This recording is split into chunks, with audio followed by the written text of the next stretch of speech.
the actual policy is about job training and making sure people actually do have jobs in a world of automation, and how not to just turn everything over to the robots. So it is an actual good policy, but at the same time, it's funny to talk about robots. He should do other shit like North Korea style shit where he has like a page of approved hairstyles. That's a good bit. Yeah. Just come out. Yeah, other North Korea just shit. Whatever he's rocking. That's it. Yeah, like murdering your opponents. Like that kind of shit. Exactly. The robot thing is interesting to me because it's been a political issue this year. People don't know. Yang talks about it probably more than anyone else. The universal basic income, and basically the idea is a lot of people are going to be displaced by robots, and driving is the most obvious one. Something like 40% of American jobs are basically driving, which is a lot of jobs. I think some of that is flying, some of that's semis, which everyone thinks of, forklifts, etc. And I'm like, I think what's actually going to happen is it's not that those people will be unemployed, will always want more. It's that they are going to be the servants of the people that own the robots. That's their next job. Learn to code doesn't work. They can't actually be engineers. No one thinks that who's serious about it. But people that own the robots can get more and more servants and gardeners and landscapers and cooks, and that's what happens. Well, but there's also anytime. But think about it this way. Okay, so you get an automated fleet of trucks, you get an automated fleet of forklifts, you got an automated, Uber has self-driving cars, etc. Roger that. By the way, if Uber goes to self-driving cars, that would put a lot of comedians out of work. So if you have all that, you go, okay, well now suddenly we need more mechanics. Now suddenly we need more people who work at gas stations. Now we need more, there are other jobs that are created by getting rid of those jobs. And so I'm not for holding back technology at all. I'm for focusing on, okay, what's the next step after this technology comes? Where will we need people? And that's what people need to train for right now. I think if we over the course of a year or something, transitioned all of that to robots, it would start literal Civil War level riots. You'd have tens of millions of men who can't support their families anymore. Many of them so old that they can't afford to go to school for things because they just lost their job and they couldn't afford prior. That's why they're driving a truck. You'd have real deal riots, way worse than what Vancouver did after they lost the cup 8 years ago. Real deal riots. I think. Hey, people got fucked at that riot. People got laid really cool at that picture. riot. I like that. Yeah, that was that's a much friendlier riot than. Oh, is that the one where there's that picture of them kissing in the street? Yeah, kissing in the street. They were a little more than kissing. They barely knew each other. I don't think they. Am I wrong? Maybe I'm wrong. They were half naked, lying on top of each other. Well, I'm thinking I don't know if they were actually fucking, but they looked pretty. Are you thinking of the sailor after World War II? Actually, that might be a different one. But it was more comparable to that. It seemed kind of sweet. I don't remember it being like that. I think there was a procession of photos of it getting more and more sexual, and the one they ran with in the media obviously is the sweet, Vancouver's burning because they just lost, and they're well, I'd say there's always next year more Vancouver, so probably not. Yeah, my loins are burning, baby. my pee hole from my UTI. That's burning too. I found the picture. I'm about to show it to everybody. Yeah, but I think you'd have real deal riots if you tried to replace that many jobs. People would not stand. Whole communities would be destroyed instantly. Well, one of the things that I have said before, and I will stick to, is that it is in the 1%'s best interest to not make the income gap huge. Do they do that though? I've never seen them think that far ahead. No. What I'm saying is it is in their best interest. I'm not saying they do that. I'm saying that they act in short-term interest, which is money. I want all the money. I want all the money. Right. My boat doesn't have a boat yet, that kind of thing. And then, no offense, paramotor, but the idea of creating a lower class with nothing to lose, that's some dangerous shit. That is absolutely dangerous shit. Yeah. And so Taylor, I absolutely agree with you. If suddenly you knock out, even if it's 10% of the workforce, if that happens within a year, that's a riot right there. Here's what actually happens, though. Here's my prediction. I know the future. Most truck drivers are over 50, so they'll get phased out as they retire. It only takes 16 years, and they're all retirement age. So in the next, or 15 years, I don't know where I got 16. Between 50 and 65, they'll all kind of just leave the workforce and they'll get backfilled with robots. Who's refueling these semi-trucks? If more other robots. It's a great question, Kyle. But I think that the way that it starts is the robot handles the highway portion and then the driver does last mile. But that saves a tremendous amount of labor because, he can just do truck after truck after truck last mile. Fill it up, get it back to, take it to the warehouse, get it back to the highway, send it on its way. And by the way, do you know about the woman who got killed by the an automated car hit a woman? Oh, I heard about that. Yeah. So this was a thing though that if you actually look into the story, this set automated cars back so far because people were like, look, they're killing them. But what really happened is this woman threw herself in front of this car. And really? And they analyzed it and they were like, no human driver could have possibly have stopped in time. And you know what happened? The automated car did not freak out and then go hit someone else. That's what they do against the gun industry, right? Look, that gun, the guy killed suicides. Look, the gun just killed him.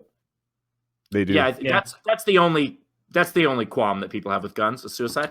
And so they lump all the stats in with the murders. They lump it right into gun violence. The automated, hey, you're on probation, Kyle. The automated I'm gonna be You're on probation with me. I'm gonna be Are you sure you're gonna be threatening a man like me at this point? Oh shit! I'd rather be under federal probation than on Kyle probation. Kyle and I are designing tats right now.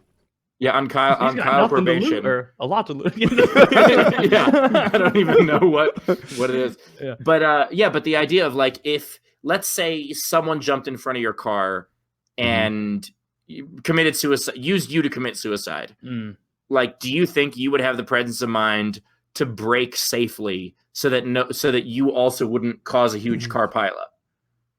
I probably wouldn't. Not. I don't know. 5 times out of 10. Sometimes I hit people. Sometimes I hit cars. I don't know. Yeah, it's that human factor. I had a car accident once where the woman in front of me stopped short, and it was my fault I was driving too close to her. I will admit fault for tapping her bumper. Because it was one of those moments you hit the brake and you go, stop, fuck. And I tapped her bumper. She slams on the gas and hits the car in front of her. Just creams the car in front of her. Nice. And to the point where I had virtually no damage on my car. It was, by the way, I was so upset. This is a true story. I was so upset. She got out of the car and she was an Asian woman. And as someone who is very progressive and tries to rail against stereotype, I was like, why the fuck would you? Come on. Did you have to? It's one of the if I were an Asian woman, I would be the best driver ever just to fuck with people's heads. I would drive a tow truck service around fixing people's flats just to be like, bullshit's over. I think they're doing their best. What a kind way to say that. Yeah. So but in that also is California, which is the person at the back of any accident is responsible for the entire accident. Oh shit. And so despite the fact that she was completely stopped when I hit her jamming on the gas legally was my fault. That's better than North Carolina. In North Carolina, whoever does the hitting is in trouble. So if you guys remember PKA Dan, his wife got hit in the back by another car. She's in a car. I'm not telling this right, but her car was hit so hard that it hit the car in front of her. And they were like, she was parked. She was at a stop in traffic. She got rammed, and the ramming driver was responsible for hers. And then she was responsible for hitting the car in front of her, even though she wasn't even moving until she got hit. That's bullshit. I think that's crazy because that's clearly not a separate accident. But I had one in the first accident I ever got into. So I'd only been driving for a little bit, and I was going through northern Kentucky, and it's a rainy day. I'm coming around a blind curve on the interstate, and there's a fucking cop parked halfway, with the ass of his car in the fast lane. The fuck are you doing? And so no flares, no warning, nothing. And so I jam on my brake. I try to swerve around him. I spin out, end up in the embankment. And apparently it had happened to a couple other cars that day. He was there because another car had done that before. And yet he didn't use signal flares or anything.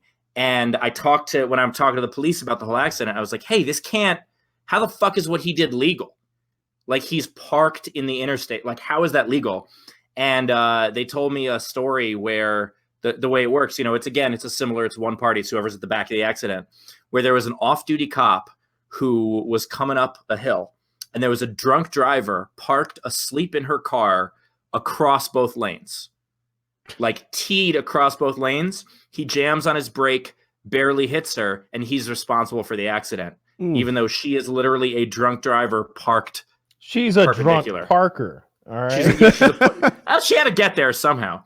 No, maybe she was sober when she parked there. Could have been. She got drunk once she parked. Yeah, she started drinking. And it was and illegally it was his fault. I wonder what the logic is behind. You know how if you're sitting in your car in a parking lot and your car is turned on, it's drunk driving. Yeah. Yes. I have often, not that this, I don't drink much, but like if I were to get too drunk at a bar, I might go to my car, turn on the heat, and go to sleep. Like that would be, to me, a viable way to deal with the situation. Why passenger is that seat? You got to be in the passenger seat. I can't believe I never thought about this. Because people use it as a loophole. Yeah. A good buddy of mine. Wait, this was Kyle, years ago. He told me about it. Like that. he was wasted driving, and he was telling us about this later. He was in college, and he's like, "Yeah, I was coming back from this club. I was wasted. I should not have been driving." And I'm like, I need snacks. And so I stop off at a gas station. And then as soon as I'm walking in, a cop pulls up, gets out, and he follows me in there. Not following me, but he comes in as well. And I am taking more time than I ever have in a quick trip to pick out snacks. Like 5 minutes goes by. I haven't picked out a snack. 10 minutes goes by. I'm just hoping the cop leaves. Eventually, it gets awkward enough that, I pick up my Gatorade and I bought 3 or 4 snacks because I'd been accumulating them in my arms. So he went up and he's like, "Yeah, I bought like 5 snacks, a big old Gatorade," and I was the cop was still there. He's making me nervous, I think he was on to me. And so I went out, got in my car, didn't turn it on.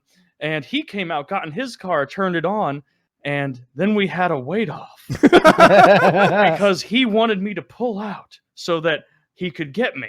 And I said, fuck that. And so I spent the next 50 minutes eating all of my snacks in my off-parked car. Did you say 55-0?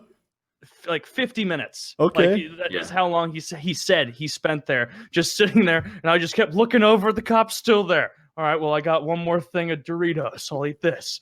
I'm running out of Gatorade. No, I can't get out and go back inside for snacks. That's really suspicious. And he said eventually the cop just got impatient and left, and he made it out. This is the same guy I know who went to a strip club and said he spent $600 there. And the next day he woke up and was like, "Oh, that was crazy last night. What happened?" He's like, "I'm out $600. That's like all the money I have available to me right now. And I spent all of it at a strip club." And so I called my bank and told them that someone had stolen my debit card and somehow knew my PIN, and they refunded me the money.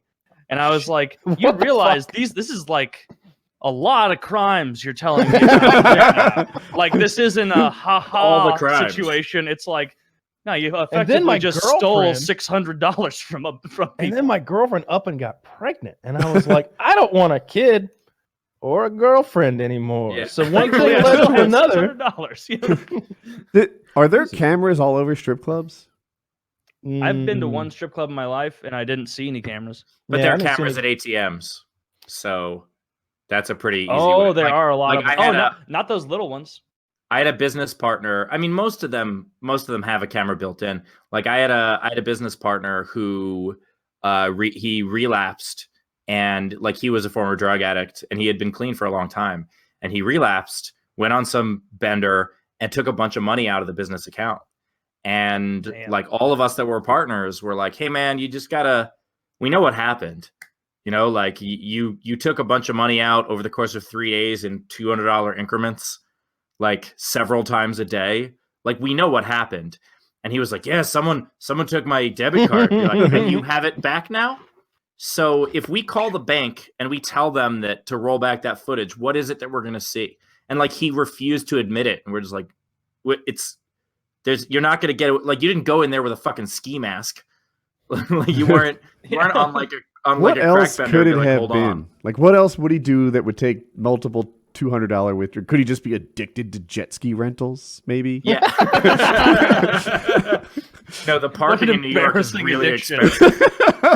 What are you here for? No, I'm addicted to crack. Definitely not renting ski jet skis. Yeah.